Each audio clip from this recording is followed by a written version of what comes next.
اللہ تعالیٰ کا کیا اصول ہے؟ اللہ تعالیٰ نے بھی کتنی بڑی اللہ کی رحمت، لیکن اللہ نے اس کا ایک اصول اور ضابطہ بنا دیا کہ آخرت میں اس کو نہیں بخشوں گا جو مجھے نہیں مانے گا یا میرے ساتھ شرک کرے گا، کچھ بھی ہو جائے، چاہے پیغمبر کی سفارش کیوں نہ آ جائے، بلکہ پیغمبر پر پابندی لگا دوں گا کہ آپ کو ان کی سفارش کی اجازت نہیں ہے۔ یہ بہت بھائی، اس سے پتہ چلتا ہے ایمان بہت بڑی نعمت ہے۔ آج مسلم گھرانوں میں بات بات پر ایمان سے ہاتھ دھو بیٹھتے ہیں۔ اچھا، ایک اصول یہ بھی یاد رکھو، بے ایمان کسے کہتے ہیں؟ ایک تو بیمانٹی کر رہے ہیں نا لڈو کھیلتے ہوئے، وہ ایک الگ چیز ہے، وہ بے ایمانی ہے جس کو ہم نے بچوں میں بیمانٹی بنا دیا تھا۔ وہ بیمانٹی اور چیز ہے، کہیں آپ کہیں کہ لڈو میں تم نے گوٹ ادھر سے یوں کر دیا، چھکا چوکا آیا ہوا تھا، چھکا کر دیا اس کو، تو تم بے ایمانی کر رہے ہو، تو تمہارا ایمان نہیں ہے، آخرت میں قطعاً تمہاری بخشش نہیں ہوگی۔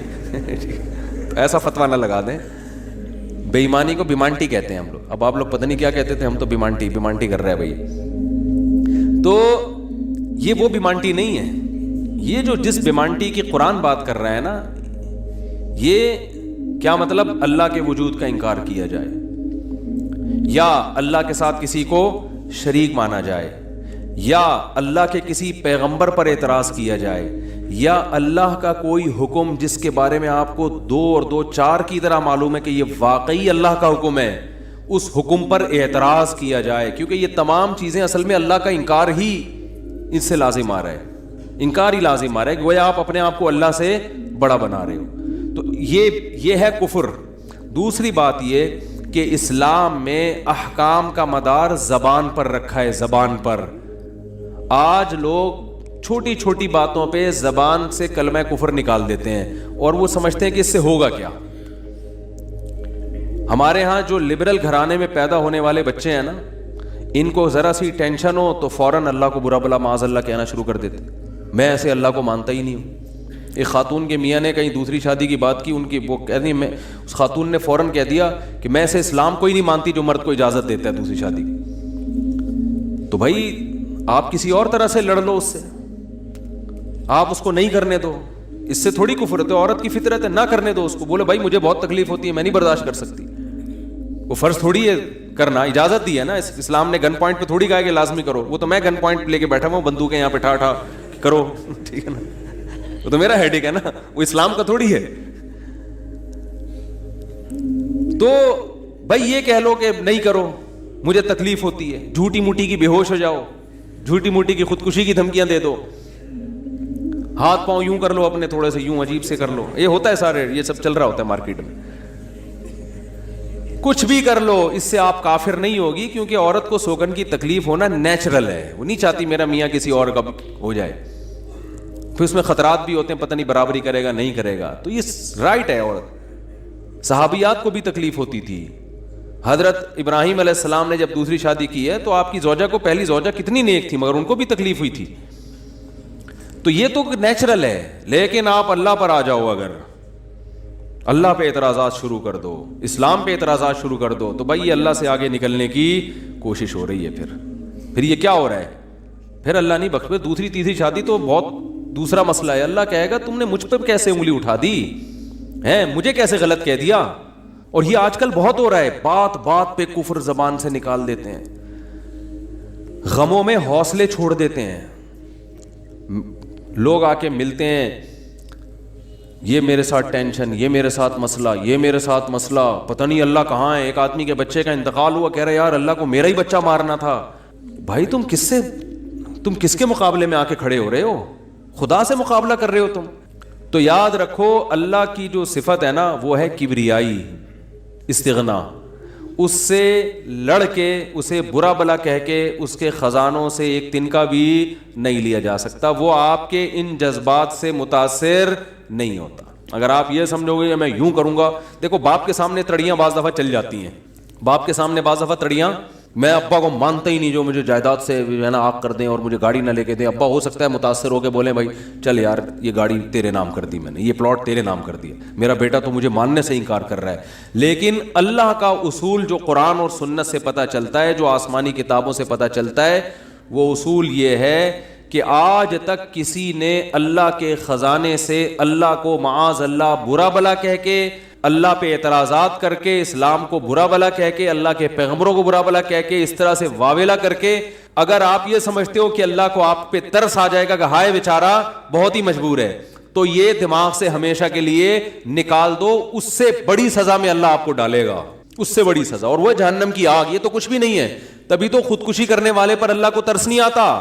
خودکشی کرنے والا ایک طرح سے انتقام لے رہا ہے اللہ سے کہ اللہ تو نے مجھے زندگی دی، مجھے اس قابل تو چھوڑا نہیں، تو نے تو میرے ساتھ غلط کیا، میں مجھے زندگی، مجھے گفٹ چاہیے ہی نہیں نعمت کا. جیسے نا آپ باپ نے آپ کو گفٹ دیا ہو اور آپ دشمنی میں آ کے باپ کو گفٹ واپس کر دو، مجھے نہیں چاہیے، ایسے پھینک دو آپ. تو ہو سکتا ہے باپ کا یہ اصول ہو، وہ پھر بھی وہ کہے نہیں نہیں میرا بیٹا ایسا نہیں، لیکن اللہ کا اصول نہیں ہے. اللہ کا یہ اصول نہیں ہے. اللہ کہے گا بھائی تو کیا سمجھتا ہے، میں تجھے اور آگ میں ڈالوں گا. تو دنیا کی ٹینشنوں سے تو چاہتا تھا یہ ناکام عشق ہو گیا، عشق ناکام ہو گیا، اور یہ ہو گیا تیرے ساتھ، اور یہ ہو گیا، اور تو جاب لیس ہو گیا، اور گھر سے مہنگائی اور غربت کے تانے پڑ رہے ہیں تیرے کو، اور بے روزگاری کے تانے مل رہے ہیں، اور معاشرے میں تیری عزت نہیں ہو رہی، اور اب آ کے تو کیا کر رہا ہے، خودکشی کر رہا ہے. تو یہ سمجھ لے گا کہ میں تیرے پہ ترس کھا کے تجھے چھوڑ دوں گا. ایسا نہیں ہے. نبی صلی اللہ علیہ وسلم نے فرمایا جس نے خودکشی کی، جس طرح سے اپنے آپ کو ہلاک کیا ہے نا، تو قیامت تک برزخ کی زندگی میں اسی طرح سے اپنے آپ کو ہلاک کر کے مارتا رہے گا. اللہ کہے گا یہ زہر پی کے مرا تھا نا، زندگی دے گا اللہ برزخ میں اور کہے گا یہ زہر کی بوتل پی دوبارہ، اور اسی طرح تیری آنتیں کٹیں گی. جس طرح اپنے آپ کو مارا ہوگا برزخ میں، قیامت تک اسی طرح اپنے آپ کو مارتا رہے گا وہ. یہ بہت بڑی غلط فہمی ہے کہ ہم واویلا کر کے اللہ کو اپنی طرف متوجہ کر سکتے ہیں، ہم زبردستی کر کے اللہ کو اپنی طرف مائل کر سکتے ہیں. ایسا بالکل بھی نہیں ہے. بعض لوگ غموں سے پریشان ہو کے گناہ کرنا شروع کر دیتے ہیں، سمجھتے ہیں کہ یار میرا تو حق بنتا ہے، میں تو سٹا لگاؤں گا، میں تو ٹینشن میں آیا ہوا ہوں، میں تو شراب پیوں گا، میرے ساتھ یہ ہو رہا ہے تو میرا تو بھائی آپ پیو گے تو یہ نہ سمجھو کہ اللہ آپ سے خوش ہو جائے گا کہ جی آپ کو ایک غم آیا تھا، اس غم میں آپ نے چونکہ شراب شروع کی ہے ٹینشن ختم کرنے کے لیے، تو اب اللہ کو ترس آئے گا، نہیں اس پہ شراب کیا ہو گئی ہے، معاف ہو گئی ہے، یہ بیچارہ اس کا کیا بنتا تھا، رائٹ بنتا تھا، اس کو تکلیفیں اتنی دی ہیں. ایسا نہیں ہوگا بھائی. اس خوش فہمی میں مبتلا مت ہونا. یہ اصول ہے، اللہ کا قانون ہے. یہ قرآن سے پتہ چلتا ہے، حدیث سے پتہ چلتا ہے. اللہ کو جھکنے والا بندہ پسند ہے. جو اللہ بنانا چاہتے ہیں نا اپنی مخلوق کو، وہ کیا بنانا چاہتے ہیں، میں تمہارے ساتھ اچھا سلوک کروں برا سلوک کروں، تم بندے ہو، بندے بن کے رہو، ٹھیک ہے نا، کیا رہو، تم نے بس دعا ہی مانگنی ہے، اللہ یہ سب میرے ساتھ جو ہو رہا ہے یہ ٹھیک کر دے، میں ٹھیک کروں نہ کروں، تم نے ساری عمر کیا کرنا ہے، بس یہی مانگنا ہے کہ اللہ ٹھیک کر دے، اللہ محتاج ہے، اللہ یہ بھی ٹھیک ہو جائے، اللہ یہ بھی ٹھیک ہو جائے، اللہ بے روزگار ہوں روزگار دلا دے، میری مرضی روزگار دوں یا نہیں دوں، نہیں بھی دوں تم نے یہی کہنا ہے اللہ دلا دے. ساری زندگی اسی دعا میں گزارنی ہے تم نے، چاہے میں تمہاری دعا قبول کروں چاہے تمہاری دعا قبول نہ کروں، کیونکہ تم بندے ہو، میں خدا ہوں، خدا تم تھوڑی ہو، تمہاری تھوڑی چلے گی زمین پہ. بہت سے لوگ یہ فالٹ ہے، دعائیں نہیں قبول ہو رہی، تبھی تو وظیفوں کی طرف جاتے ہیں. اولاد نہیں ہو رہی، کوئی وظیفہ بتاتے ہو بھائی دعا مانگ لے اولاد، کہہ رہے دعا تو مانگ کے دیکھ لیا ہے وہ تو ہو ہی نہیں رہی، تو کوئی ٹیکنیکل طریقہ ہو اولاد کا، سے کیسے ہو جائے گی بھائی، ٹیکنیکل طریقے تو نہیں ہے. یونس علیہ السلام جب مچھلی کے پیٹ میں تھے کتنا بڑا غم لگا نا آپ کو، یونس علیہ السلام مچھلی کے پیٹ میں، تو اللہ سے آپ نے دعا مانگی، وظیفہ نہیں پڑھا ہے. وظیفے پڑھنا بھی جائز ہے اگر کوئی قرآن و آیتیں ہیں تو کوئی گناہ نہیں ہے، لیکن جو اصل جو اسلام کی روح ہے وہ کیا ہے، دعا. تو یونس علیہ السلام نے مچھلی کے پیٹ میں دعا مانگی، لا الہ الا انت سبحانک. دیکھو حضرت یونس علیہ السلام، ہمارا جو مزاج ہے نا وہ کیا ہے، یونس علیہ السلام کئی سال اپنی قوم کو تبلیغ کرتے رہے ہیں، قوم باز بولو نہیں آئی. حضرت یونس کو یقین ہو گیا اس قوم پہ عذاب آنے والا ہے، تو آپ نے اللہ سے نہیں پوچھا، اس لیے کہ آپ کا خیال تھا بھئی یہ عذاب تو آئے گا، تو میں اللہ کے خوف سے اب بستی کو پہلے چھوڑ دیتا ہوں. میں آپ سے یہ اجتہادی خطا ہوئی، یہ اجتہادی خطا ہوئی کہ بھئی اللہ کی پرمیشن کے بغیر آپ نے قوم کو کیوں چھوڑا. حالانکہ اس اجتہادی غلطی کے پیچھے جو اس کی بیس تھی وہ بیس بہت اچھی تھی، وہ اللہ کا خوف اور اللہ کی خشیت، اللہ کے عذاب سے بھاگنا یہ تو حکم ہے نا. فنٹر بننے کی تھوڑی اجازت ہے کہ جہاں عذاب آ رہا ہے تو کھڑے رہو وہاں دیکھو، ایسا تھوڑی ہے. قوم لوط پر جب عذاب آیا تو جو اہل ایمان تھے ان کو حکم تھا پیچھے مڑ کے بھی نہیں دیکھنا ہے، اس عذاب کو دیکھنے کی بھی اجازت نہیں، ڈرو اس سے بھاگو. جب قوم عاد قوم سمود کی بستیوں سے نبی گزرتے تھے تو چہرے پہ کپڑا ڈال کے جلدی اپنی رفتار بڑھاتے تھے. بھئی یہ اس عذاب کو اپنی آنکھوں سے بھی نہ دیکھو, خوف پیدا ہوتا ہے اس سے. تو اتنا زیادہ آپ صلی اللہ علیہ وسلم خوف زدہ ہوتے تھے. تو اللہ کے عذاب سے تو دور بھاگنے کا حکم ہے. تو اب یہاں کیا ہے کہ کیا بات چل رہی تھی یار, حضرت یونس علیہ الصلوۃ والسلام اللہ کے عذاب کے ڈر سے اپنی قوم کو چھوڑ کر نکل گئے. یہ بیس بالکل ٹھیک ہے بھائی, جب اللہ کا وعدہ بھی یہی ہے کہ جو قوم ایمان نہیں لے کر آئے گی تو میں اس کو تباہ کر دوں گا. تو حضرت یونس علیہ السلام کو خیال ہوا کہ بھائی یہاں سے نکل جاؤ. جب بیٹھے ہیں کشتی میں, کشتی ڈوبنے لگی تو ملا نے کہا بھائی وزن کشتی میں زیادہ ہے, ایک آدمی کو نیچے اترنا پڑے گا ورنہ سب ڈوب جائیں گے. کون اترے گا بھائی؟ قرآن اندازی ہونی چاہیے. قرآن اندازی میں نام کس کا آیا؟ یونس علیہ السلام. تو بتاؤ ہم ہوتے, ہم کہتے ساری زندگی تبلیغ کرتا رہا, اب جب عذاب آنے والا ہے تو اللہ کے خوف سے ہی نکلا میں, اس کا صلہ یہ مل رہا ہے کہ ڈوبنے والا کون ہے؟ بولو, میں ہی ہوں. بھائی مجھے تو زیادہ پروٹوکول, اللہ تعالیٰ کو 6 کشتیاں میرے لیے پہلے سے سمندر میں رکھنی چاہیے تھی نا. کیا ہو گیا؟ یہ ہماری سوچ تو یہی ہے کہ میں نے چونکہ فجر کی نماز پڑھی ہے تو میری دکان پہ کسٹمر 6 گنا زیادہ آنے چاہیے. پیسے سارے وہ کما رہے ہیں, نمازیں میں پڑھ رہا ہوں. اچھا میرے پر لوگ اعتراض یہ بھی کرتے ہیں کہ احتیاط اس نے کی, اس کو کرونا ہو گیا, اس نے احتیاط نہیں کی, اس کو نہیں ہوا, یہ مفتی لوگوں کو الو بنا رہا ہے. تو بالکل یہی ہے کہ نماز میں پڑھ رہا ہوں, روٹی کس کو مل رہی ہے؟ اس کو مل رہی ہے. احتیاط میں کہہ رہا ہوں, وہ کورونا بھی مجھے ہی ہو رہا ہے. ٹھیک ہے نا. تو اب اللہ سے تھوڑی کوئی لڑ سکتا ہے بھائی. تو اللہ کی مرضی, جو اب احتیاط کے باوجود بھی کسی کو بیماری لگا دے, اور ایسے گلے مل رہے ہیں اور روزانہ چھینک رہے ہیں ایک دوسرے کے منہ پہ, انہیں کچھ نہیں ہو رہا, وہ تو اب اللہ کی مرضی. اللہ سے تھوڑی کوئی لڑ سکتا ہے. لیکن ہم تو ظاہر کے مکلف ہیں نا, ہم تو اسباب کے مکلف ہیں, تو اس لیے حکم دیا جاتا ہے احتیاط کا. تو خیر جب تک کرونا ختم نہیں ہوگا ہم بھی آپ کا پیچھا نہیں چھوڑیں گے, یہ ذہن میں رکھو آپ. تھوڑا تھوڑا جیسے 4 شادیاں آتی ہیں نا تڑکے میں, اس طرح یہ بھی آتا رہے گا تڑکے, کیونکہ لوگ نہیں کر رہے احتیاط تو کیا کریں. اچھا خیر, بات کہاں چل رہی تھی؟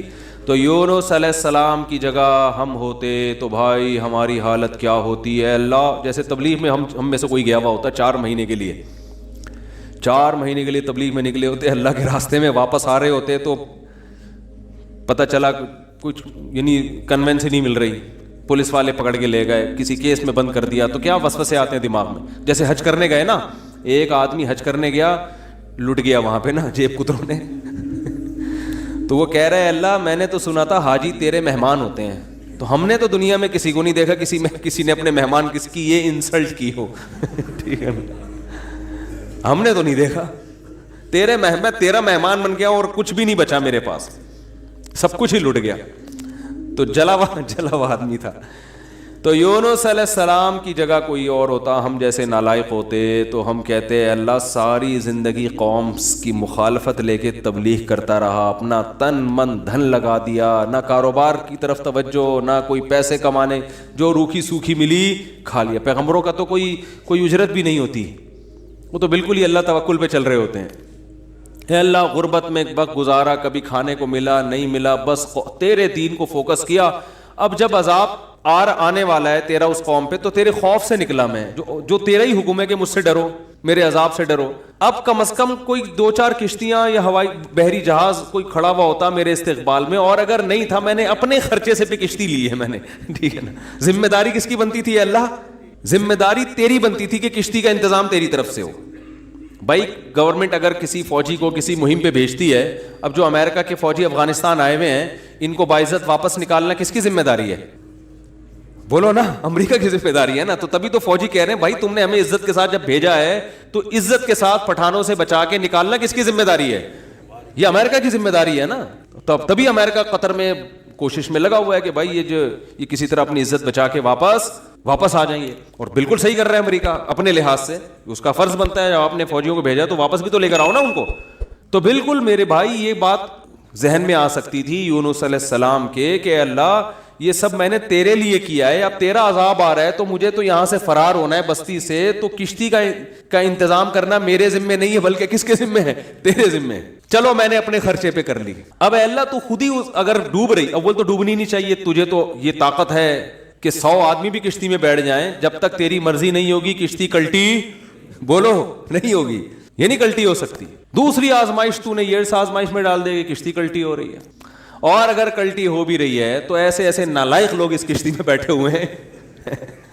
کار آمد تو صرف اس میں یونس علیہ السلام تھے, باقی تو سارے نالائق, کیونکہ مشرک لوگ تھے سارے, بت پرست, پان گٹکے والے, سگریٹ والے, تمباکو والے, سارے اس میں بیٹھے ہوئے ہیں. وہ تو پتہ نہیں کیا کیا نشہ کرتے ہوں گے, سارے ایک نمبر کے چور یہاں بیٹھے ہوئے ہیں کشتی میں. تو اللہ ان میں سے کسی کو تو خود ہی جو ہے نا ڈلوا دیتا.